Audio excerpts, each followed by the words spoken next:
Hi, my name is Vero Perez, and today we're going to present our profile in leadership presentation. In this presentation, we're going to have Jason, Lacey, Natasha, and myself be presenting. Ricky Suni is the Program and Disability Manager for Early Head Start Home Visiting Program. She works for Lumen Bachman Lake Community School. Ruthie was born and raised in Mexico City and studied mass communication at the Universidad Anáhuac in Mexico City.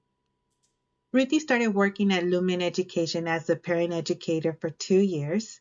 She then transitioned her role as a program and disability manager, which is a role that she's been carrying for the past 12 years. Um, Ruthie has had many trainings. Some of them include her AMI Assistance to Infancy, Mental Health First Aid. She has her Parents as Teacher certification. She's also gone various trainings such as Servant Leadership Power of Self and many others as well. Why did I choose Ruthie for this particular project? Well, Ruthie has shown in many ways what a true servant leader should be. Her actions constantly prioritize other needs before her own. She knows how to meet someone where they're at and builds on those strengths to help them reach their full potential. By doing this, Ruthie has inspired countless people to lead with compassion and empathy. Can you imagine working in an environment where a leader makes you feel valued and heard?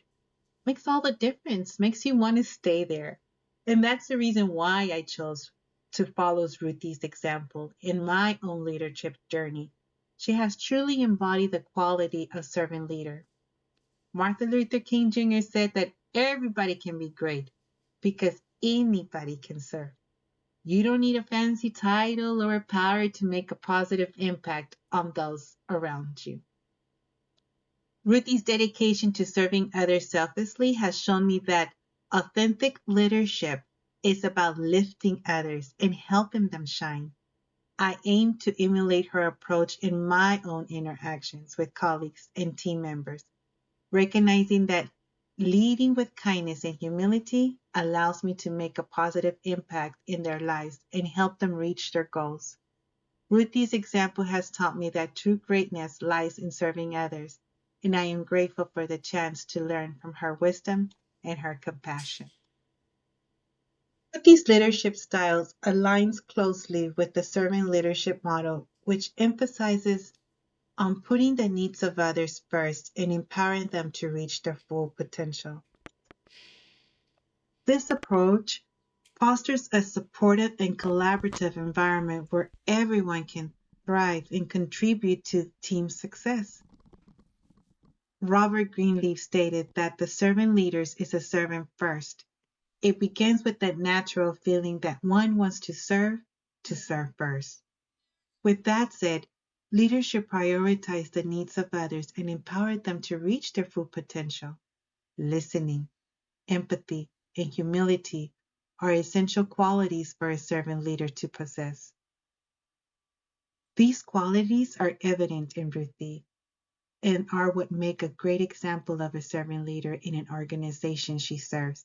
She constantly puts the needs of her team members before her own and actively listening to their concerns and ideas. Ruthie demonstrates genuine empathy towards others and approaches every situation with humility, recognizing that she does not have all the answers. But by embodying these qualities, Ruthie fosters positive and inclusive work environment where every team member feels valued, supported. Her servant leadership style ultimately contributes to the overall success and the well-being of the team. I had the opportunity to interview Ruthie and I asked her, what are the most important qualities an effective leader should have? And she said, being flexible and open minded is crucial. It is essential to adapt and listen to other ideas. Leaders should see their team as clients and focus on serving them rather than enforcing strict authority. I asked her, what is the importance of trust in leadership? She said trust is essential in the leadership. Without it, effective collaboration is impossible. She said micromanagement undermines sustainability, emphasizing that trust must be a reciprocal. Trusting others fosters mutual trust, leading to a cohesive work environment. I asked her what are the qualities you want most in an employee and why. She said ownership and self driven are essential.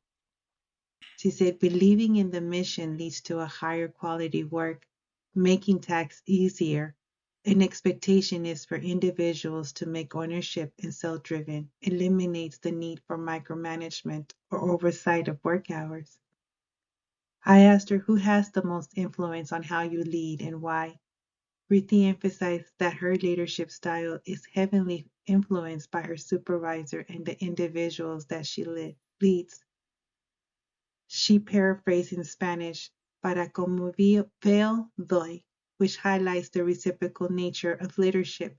She attributes the significant influence to Terry Ford, founder of Lumen Education, who focused on understanding personal stories during an interview showcasing servant leadership. Ruthie believes that knowing who a person is beyond their credentials is crucial as it informs her on how to lead and support the dedication of those she manages towards the common goal. Our team came up with the following question to ask, and we decided on this one. It says, what is your approach to giving feedback fairly and constructively? Ruthie said, I believe in giving feedback promptly, focusing on a specific behavior or action instead of a personal trait. I also ensure to provide both praise for what is being done well and constructive criticism for the areas that need improvement, always aiming to help the individual grow and develop professionally. I asked her how, as a leader, how do you set expected standards for your employees? Ruthie said that as a leader, I set a standard for my employees by leading by example and constantly demonstrating the behavior and work ethic I expect from them. I also communicate clear expectations and provide regular feedback and offer support and resources to help them meet those standards. By doing this, I create a positive work environment where employees feel motivated and valued. During our project together, we observed different ways in which members demonstrated servant leadership. We were able to listen to each other and occasionally pause to ask for clarification or to make sure that every voice was heard and understood. Empathy, considering each person's perspective and feelings before making a decision or taking action. This helped create a more inclusive and collaborative environment where everyone felt valued and respected. Overall, everyone demonstrated humility by acknowledging their limitations and learning from the diverse perspective of the team. We constantly demonstrate readiness to effectively collaborate with the team members and setting a positive example instead of merely issuing directives. Our focus on serving and building a sense of community within the team truly exemplifies servant leadership at its best. Natasha?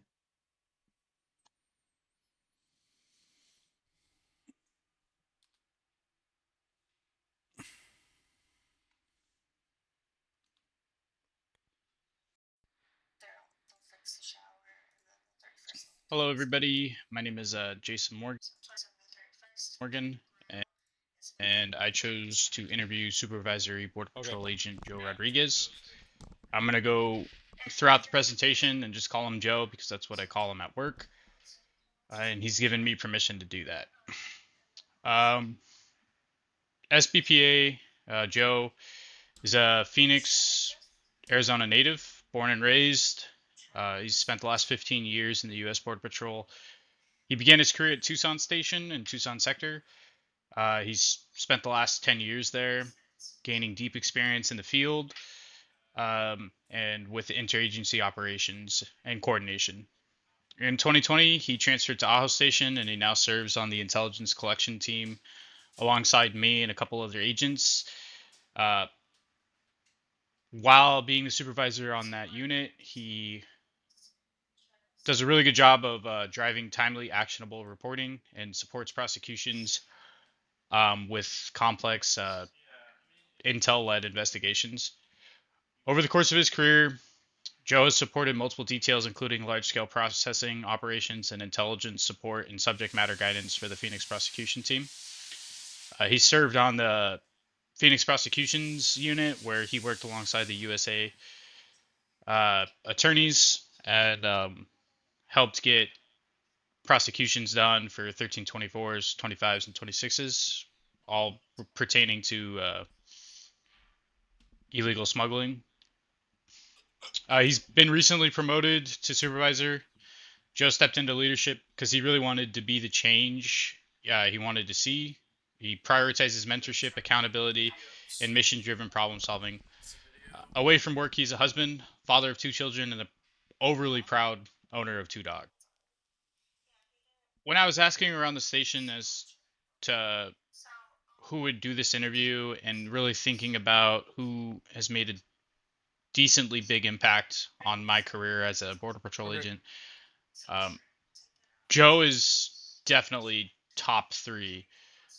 When I asked him what being a good leader is to him, he simply said the quote on the slide, which is, "A good leader leads the people from above them. A great leader leads the people from within them." And that pretty much sums up Joe's commitment to leadership. He's an active listener. He takes input seriously, making space for different viewpoints before deciding. He's coachable and accountable. He is a newer soup, so a lot of the senior agents will let him know very plainly, like if he messes something up, and he owns it. He doesn't just brush him off or over justify why he did things. He takes it and he gets better from that. Uh, he leads from the front. He stays in the mix with his guys. I've been out with him on vehicle stops. I've been on tracking through the desert with him. I've He's always there right alongside me. He's never behind a desk. He's very motivated and motivating. His energy is contagious and he keeps morale high during demanding operations. Like I said, he's been right alongside me when it's 110, 115 degrees outside and we have to go up to the mountain to get a 911 caller. He sets and lives the standards. He never asks for anything he doesn't hold himself to first. And he has a balanced focus. He celebrates wins and recognizes accomplishments, but also delivers fair, constructive feedback when corrections are needed. He'll give you the praise that you want or that you're comfortable with, but that doesn't mean he's not going to give you that negative, or that, not necessarily negative, but the constructive feedback if you mess something up. Altogether, these traits create trust, raise performance, and build a culture of accountability, exactly the leadership profile we want representing our unit.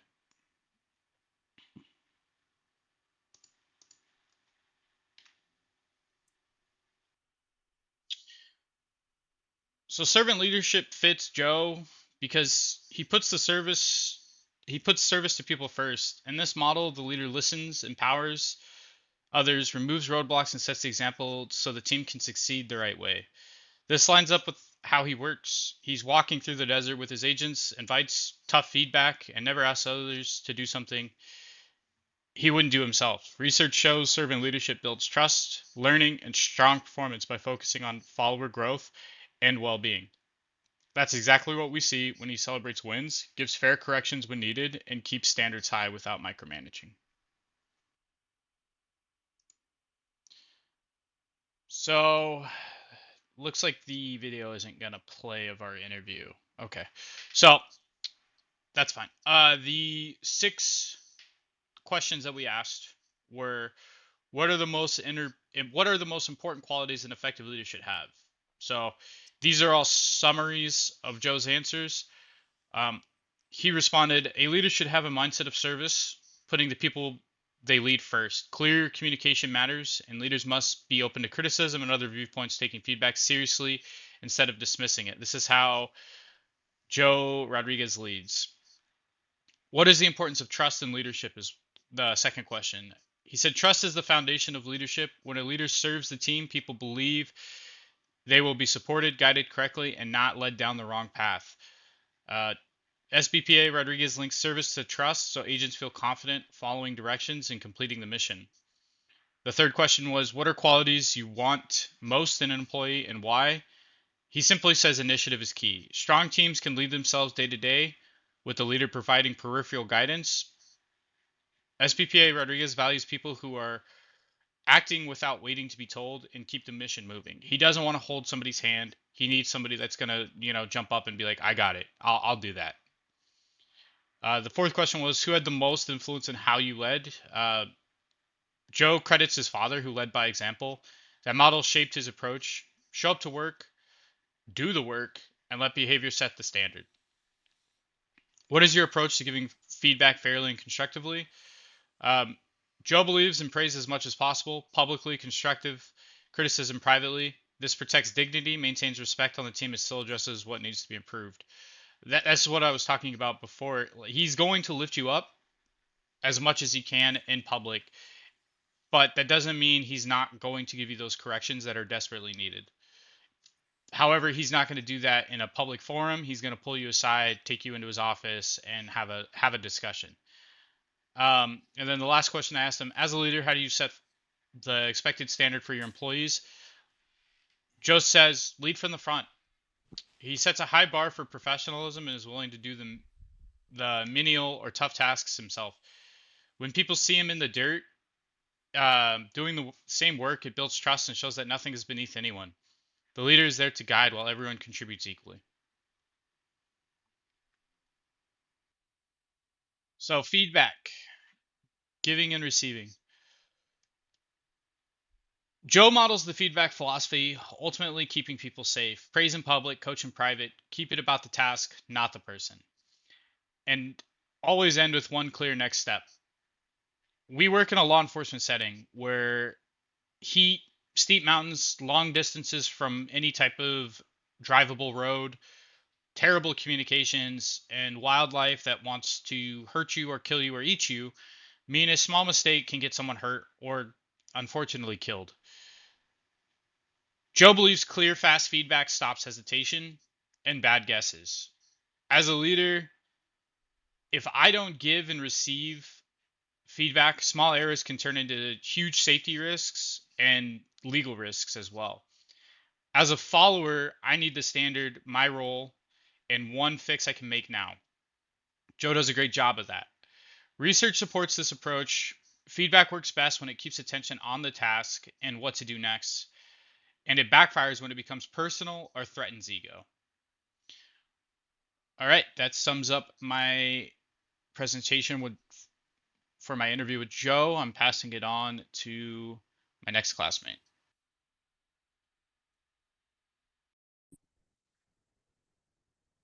Hi, so my name is Natasha, and I had the opportunity to interview Ileana Newcomb, who is a full service wedding planner, coordinator, and officiant. She originally is from Minnesota, but she has recently moved to the Nashville area after getting married. She loves all things wedding related. She's been in the wedding industry for going on 6 years now. She started out as an officiant for some friends and family, and it kind of grew from there by word of mouth. She also works full time as a paralegal. And in her free time, she likes to catch up on her shows and her movies, hang out with friends and family, and try new adventurous things. Her all time favorite thing to do is travel, as she has been to over 26 countries. My reason for choosing Ileana is that she is someone who truly cares about her business that she's created, and she strives to make it the best that she can. She pours her heart and soul into the job, and the only thing she loves more than her job is her family. When I asked her who she would relate herself to, she said, without a doubt or a question, Ruth Bader Ginsburg. She was fierce, relentless, gentle, kind, compassionate, yet stood up for what she believed in. She was fair and knowledgeable and always fought for the underdogs. When I asked why she thought they were alike, she said that she sees so many of the same things in herself that she also seen in Ruth. She also added that she strives to be like her on a daily basis. Some of the questions I got to ask Ileana were, what are the most important qualities an effective leader should have? Ileana said that she believes a good leader should have the following qualities: integrity, empathy, resilience, and self awareness. Also, lots of courage. What is the importance of trust in leadership? Ileana said that like any relationship, whether it be between spouses, friends, family members, or at work, trust is the foundation for any relationship. As soon as the trust is broken, the foundation and everything that was built on top crumbles within a matter of seconds. Then you're left with a mess to clean up, and it will never be as strong as it was before. Trust means the world to people, and you want to protect that no matter what type of relationship you're talking about.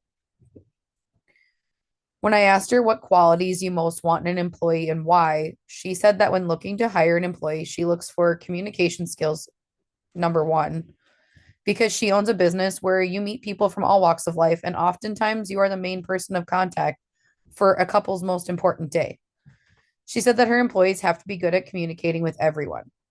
And she said that reliability, which also runs into trustworthiness, she needs to be able to count on her team to back her up.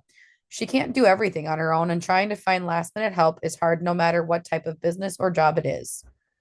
Adaptability also goes with working under pressure. Her business can be stressful, and it's the reason for her gray hairs, she said. Finally, she said she needs someone who can adapt to changes constantly because nothing is ever promised or goes exactly the way we think it will. I then asked her who had the most influence on how she leads and why. And she said that without a question, her biggest influence has been her father. Um, she wouldn't have the position she has today or the business she owns without him. He came from nothing and built his own business from the ground up until he sold it about a year ago and was able to retire. He showed her what true grit, hard work, integrity, and courage could really do for a person. Anytime she has an issue or a question, especially about taxes when she prepares everything, he's there to guide her with calmness and expertise. I then asked her what her approach to giving feedback fairly and constructively was. And she said that she's huge on constructive criticism. She tells all of her employees that once we stop learning, we must be in the grave. She works on grace. We all make mistakes. We don't sometimes don't mesh well with others. We can all be forgetful because we're human, but that doesn't mean we just get a handout either. When she gives feedback, whether good or constructive, she ensures to always use grace and knowledge. Use those moments as a teaching moment. When the moment is good, make a big deal about it. Praise goes a long way when making people feel good. When it's constructive, try and understand why that thing happened and talk through those harder moments to find a common ground and build from there. Use the moment to teach and help and offer guidance. Finally, I asked, as a leader, how do you set the expected standard for your employees? Ileana said that she sets her standard for her employees by remembering that she wasn't always a leader. She had great bosses and some not so great bosses, and took lots of notes about how they all treated her. The golden rule, she said, was to treat others how you want to be treated. If she wants someone to be good with communication, then she better be good at communicating. Also, if she wants an employee who is punctual, she better also be punctual. She's not there to be better than her employees. They're there to help her. Therefore, how would she be if she was one of them? The leadership model that I thought most closely aligned with her was servant leadership, but more specifically, the poets. And I say this not only because of the type of business that she owns, but because of the type of person I know her to be. The poets emphasize the romantic and visionary aspects of Greenleaf's writings and the inspirational role played by literature, including poetry, on his thinking. Without question, Greenleaf was a visionary, an idealist, and he wanted others to appreciate what life in the workplace and in the broader community could and should be like. And she has voiced that she wants her employees to appreciate their jobs, and she also wants to impact her community in a positive way. And she's willing to travel, so her community has become quite large in recent years, bringing her to more and more places. Finally, I asked Ileana if she had anything else that she would like to add to the end of our conversation, and she had this to say: being a leader is hard. You're always being watched, and every move you make is studied. You're responsible for yourself and your employees. Ultimately, if an employee makes a mistake, it's automatically a reflection on the leader. So always be sure to ensure you have a team that has a strong foundation, and you will do just fine.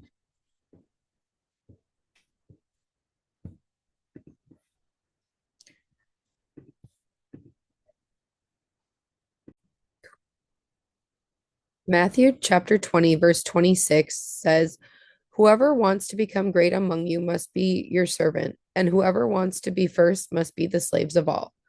This biblical principle of servant leadership emphasizes the importance of humility, selflessness, and prioritizing the needs of others over one's own. By embodying these qualities, our team created a positive and empowering work environment where everyone was able to thrive and succeed together.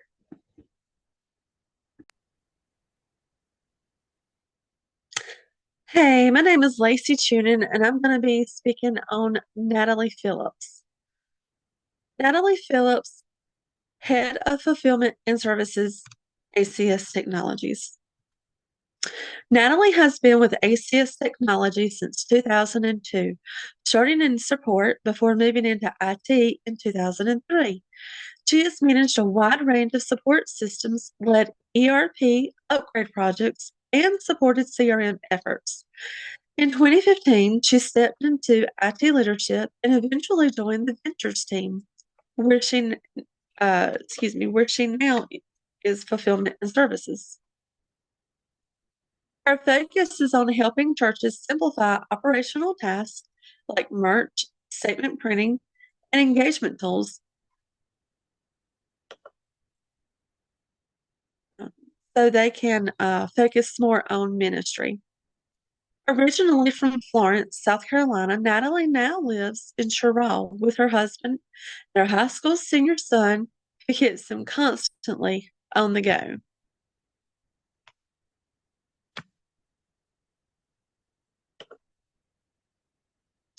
Why did I choose Natalie?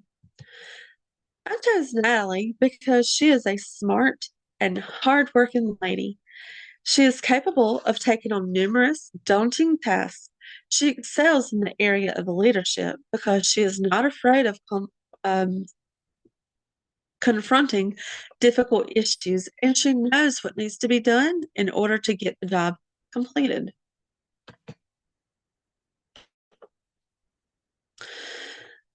The interview questions. They were, what are the most important qualities an effective leader should have? What is the importance of trust in leadership? What are the qualities you want most in an employee, and why? Who has had the most influence on how you lead, and why? This is what Natalie had to say in response to all four questions.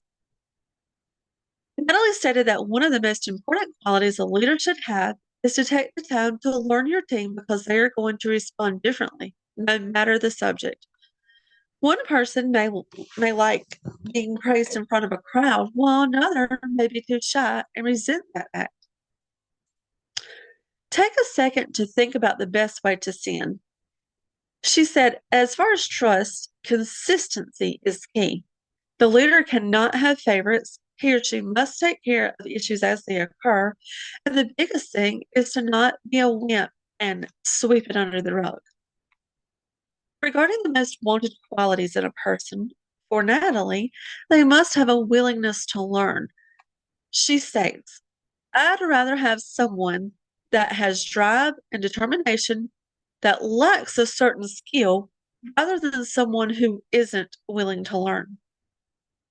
You can have all the book smarts and skills in the world, but you can't teach being a team player and personal skills. Dean Lisenby is Natalie's current boss. He is the one who has had the most influence on her as a leader for various reasons. She recalled um, a time when she came in upset and unprepared for a meeting. Dean was not concerned about that. He told her that can wait. First, he was concerned about the state of the state of her son and why she was so upset. He has challenged her in roles where she felt uncomfortable, but was there to ensure her success through it all. Mr. Lisenby is always there alongside of her, where she never has to stand alone if needed. The most important characteristic that she sees in her boss is that he always makes time to build relationships with his employees, getting to know them on a personal level.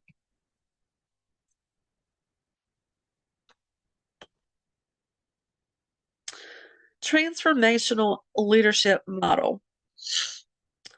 This is what I think best describes Natalie. Natalie embodies several great qualities of what it means to be a leader. Falling under the transformational leadership model are a few of those qualities. They consist of a leader, determined, courageous, hardworking, and putting others first. So, Natalie was asked, what is your approach to giving feedback fairly and constructively? Natalie's response to that: I always begin with a positive, never leading with a negative. If there's a specific issue that needs to be addressed, I like to start with a general conversation to ease into the discussion. Then I bring up the concern and ask for the employee's perspective. Listening with the intent to understand can reveal context or challenges I may not have been aware of. After hearing their side, I share my viewpoint based on both the issue and any relevant feedback. Together, we develop a plan to address the concern and outline clear next steps. I follow up with an email summarizing our discussion and schedule a check in to review progress. If the issue continues after these follow ups, I consult with HR to discuss whether a performance improvement plan is appropriate. I avoid jumping to that step initially, as it often impacts raises and bonuses and should be used only when coaching and collaboration have not worked.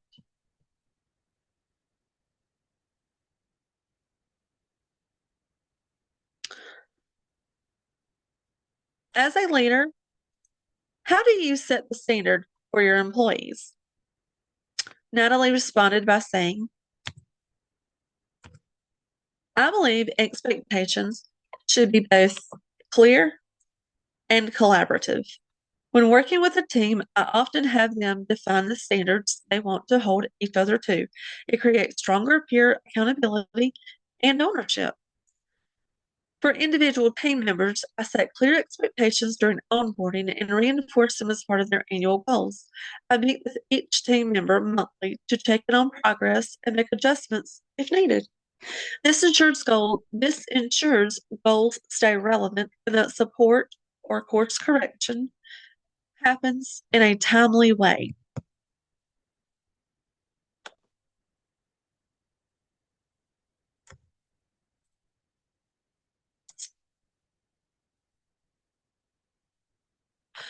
Other commonalities among the leaders in terms of values, beliefs, and influence on the community. Jason, we'll hand this off to you.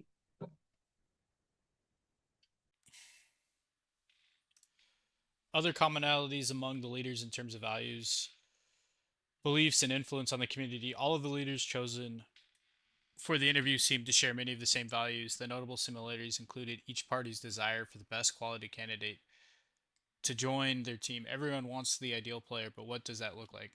Most would agree that an employee needs to be focused, in tune with their job duties, caring, driven, determined, reliable, trustworthy, and a good communicator. Adaptable, open minded, and a team player are all a must. One person stated that as long as an employee has most of these traits, they will likely be considered for the job, even if they lack the specific skills. This is due to largely to the fact that skills can always be taught, but personal characteristics must be owned.